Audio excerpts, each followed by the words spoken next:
When the weather's bad outside, what about gardening indoors? You can actually create your own miniature garden in a large jam jar just like this. Today, we're going to plant up a terrarium. Okay, so what do we need to plant up our terrarium? We need a few different ingredients. So we need some gravel because this is going to be our drainage layer at the base. We also need some charcoal. This is good for neutralizing any of the fragrances that you can get in your terrarium, and it prevents rotting as well.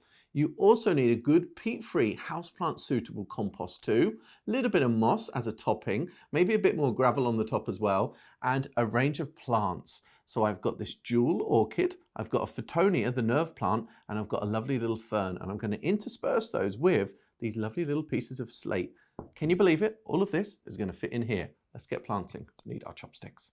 I'm going to use this piece of paper to actually create a little bit of a funnel, so it's going to be a bit easier to put my ingredients into the base of my container here. So this is a special terrarium container, but you could also use an old jam jar. Just make sure that you wash it out and put boiling water in to disinfect it first.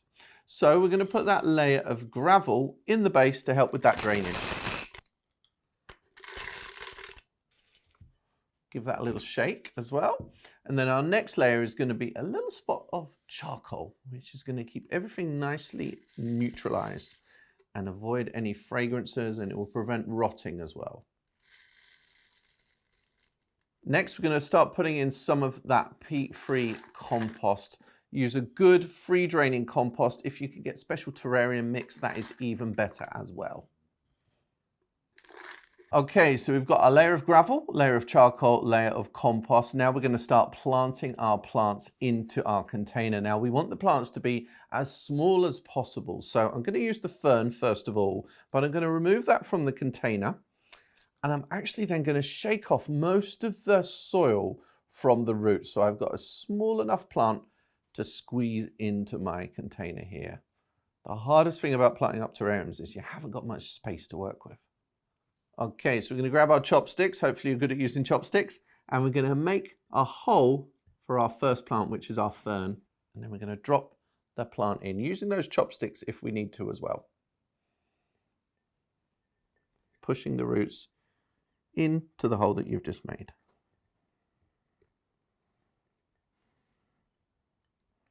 Make sure the plant is secure by pushing extra soil up around the base of the plant, and make sure everything is firmly pushed down as well.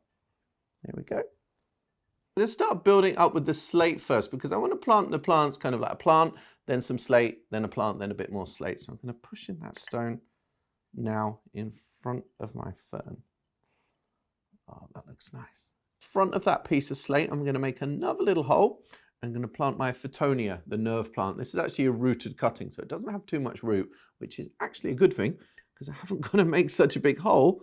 And it'll be a lot easier to get everything covered nicely. Just going to push down with my chopsticks, making sure everything is firm. That looks pretty nice. Look at that. Looks wonderful against that grey slate as well, doesn't it? And then right at the front, I'm going to squeeze in this little jewel orchid. So I'm going to make another nice big hole. Okay, so these jewel orchids are gorgeous. They're actually most at home in a terrarium as well because they like that added moisture.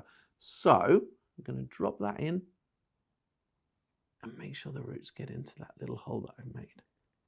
Oh, this is going to be very nice. Cool. All right, a little bit of careful chopstick work now. I think that's looking pretty nice. I think time for another little piece of slate. And then I'm going to push in some little shards of the bun moss here.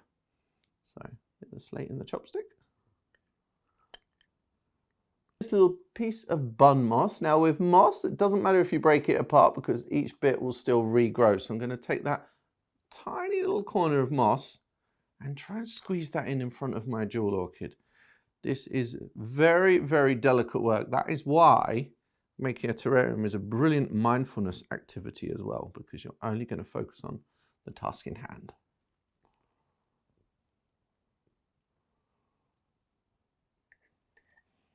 Okay, guys, look at this. Look how it's coming on with that lovely layer of moss down the front. Just squeezing in a bit more moss in each of those little corners to make sure all the areas of soil are covered. Right, I'm just going to put a little bit more bits down the back and fill that back corner with a little bit of gravel.